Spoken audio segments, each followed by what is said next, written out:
अस्सलाम वालेकुम एवरीवन, कैसे हैं आप सब लोग। उम्मीद करती हूँ खैर वाफियत से होंगे। आज का टॉपिक है हमारा बैंडविड्थ क्या होती है, base band and broad band क्या होता है।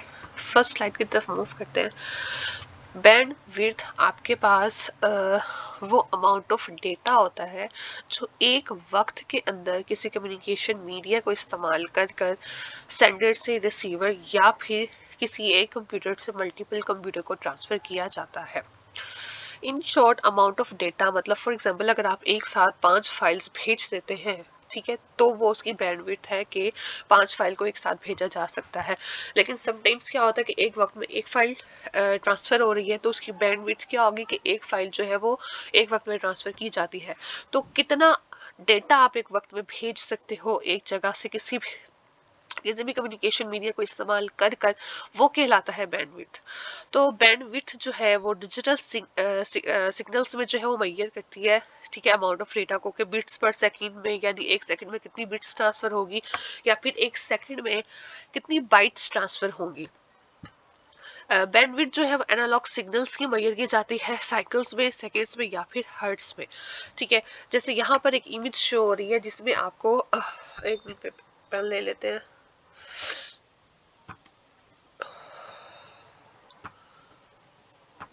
जी।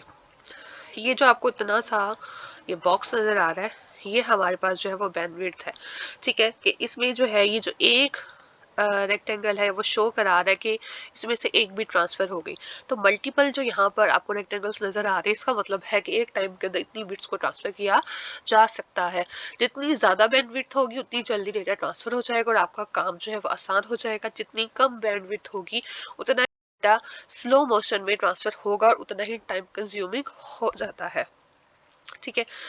नेक्स्ट जो है वो आपका है बेस बैंड। क्या होता है बेस बैंड? जो है वो कम्युनिकेशन टेक्निक है, ठीक है, जो डिजिटल सिग्नल्स के अंदर इस्तेमाल की जाती है जब भी वो किसी ट्रांसमिशन लाइन के ऊपर ट्रांसफर कर रहे होते हैं डेटा को, जिसमें मॉड्यूलेशन परफॉर्म नहीं करनी। जैसे कि मॉड्यूलेशन क्या होती है कि आप जो है वो डिजिटल सिग्नल्स को एनालॉग सिग्नल्स में कन्वर्ट कर रहे हो, ठीक है, मॉड्यूलेशन हो गई।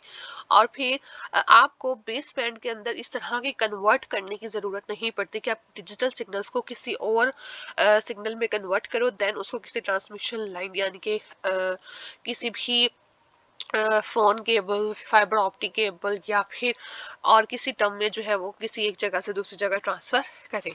अच्छा, जो डिजिटल सिग्नल्स को मैयर किया जाता है,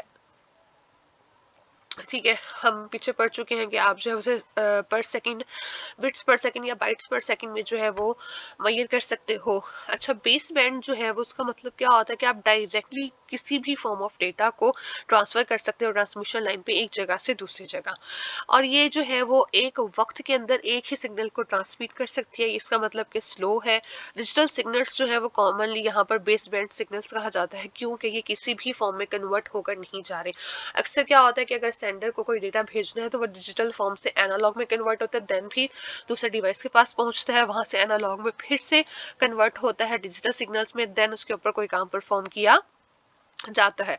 तो इस तरीके की कोई भी आपके पास मॉड्यूलेशन या डीमॉड्यूलेशन परफॉर्म नहीं हो रही।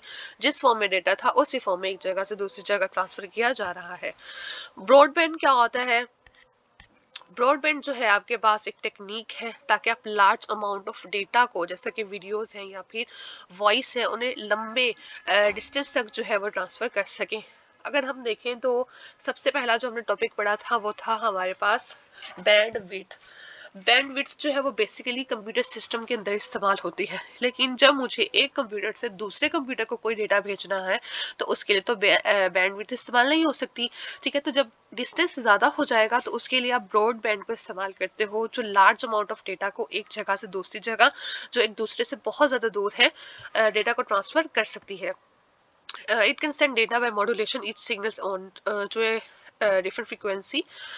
अब इसमें जो डेटा आपका ट्रांसफर होता है वो मॉड्यूलेशन के थ्रू होता है, यानी कि उसे डिजिटल फॉर्म से एनालॉग फॉर्म में या किसी और फॉर्म में कन्वर्ट कर दिया जाएगा और उसकी फ्रीक्वेंसी जो है डिफरेंट होती है। समटाइम्स आपने ये देखा होगा कि किसी इलाके में जो है वो सेलुलर सिग्नल्स, यानी कि जब आप मोबाइल डेटा ऑन करते हो तो नेट के सिग्नल्स जो है वो जल्दी आ रहे होते हैं, क्योंकि पास जो है वो उनका आप कह सकते हो टावर होता है, तो उस एरिया में सिग्नल्स ज्यादा आते हैं। इस तरह अगर आप किसी दूर दराज के इलाके में रहते हो और वहां से आपका कोई भी टावर जो है वो करीब नहीं है, तो वहां पे सिग्नल्स इशू बहुत ज्यादा आता है। तो इसी तरह मॉड्यूलेशन जो है वो डिफरेंट फ्रिक्वेंसी में डिफरेंट डिफरेंट लोकेशन पर परफॉर्म की जाती है। It transmits several streams of data at the same time using DFDM technique. अच्छा जी, ये क्या करती है कि डिफरेंट डेटा को जो है वो एक ही वक्त में ट्रांसफर करती है एक जगह से दूसरी जगह, और इसके लिए जो इस्तेमाल की जाती है टेक्निक वो होती है फ्रीक्वेंसी डिवीजन मल्टीप्लेक्सिंग टेक्निक। अब ये टेक्निक जो है वो क्या होता है, इसमें क्या होता है कि आपकी बैंड विड्थ को जो है वो डिवाइड किया जाता है स्मॉलर फ्रीक्वेंसी बैंड्स में। यानी कि इतनी अमाउंट ऑफ डेटा एक जगह ट्रांसफर होगी, फिर उसके बाद इतनी अमाउंट ऑफ डेटा को ट्रांसफर किया जाएगा, फिर उसके अलावा बाद जो है वो थर्ड वाली कैटेगरी को ट्रांसफर किया जाएगा एक जगह से दूसरी जगह। यानी आपकी टोटल अमाउंट ऑफ डेटा को डिवाइड कर दिया जाता है पार्ट्स में, और फिर उन पार्ट्स को ट्रांसफर किया जाता है एक जगह से दूसरी जगह।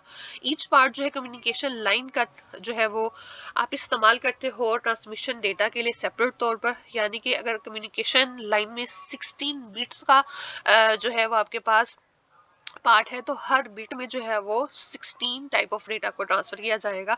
तो एक वक्त में आपके पास 16 बिट ऑफ डेटा को ट्रांसफर किया जा रहा है एक जगह से दूसरी जगह। तो जितनी मैक्सिमम आपके पास कैपेसिटी होगी कम्युनिकेशन लाइन में, अगर वो 32 बिट है, तो एक वक्त में 32 बिट्स को जो है वो ट्रांसफर किया जा रहा है एक जगह से दूसरी जगह। और इसमें क्या होता है कि फिर जितनी आपके पास कैपेसिटी बढ़ती जाती है उतनी जल्दी ही डेटा ट्रांसफर हो जाता है लॉन्ग डिस्टेंस पर, और उतना ही ना सेंडर को वेट करना पड़ता है कि डेटा ट्रांसमिट हो जाए, और ना रिसीवर को वेट करना पड़ता है कि वो डेटा को रिसीव कर ले। तो दोनों इजीली कम टाइम के अंदर अपनी लार्ज अमाउंट ऑफ डेटा को ट्रांसमिट कर लेते हैं एक जगह से दूसरी जगह।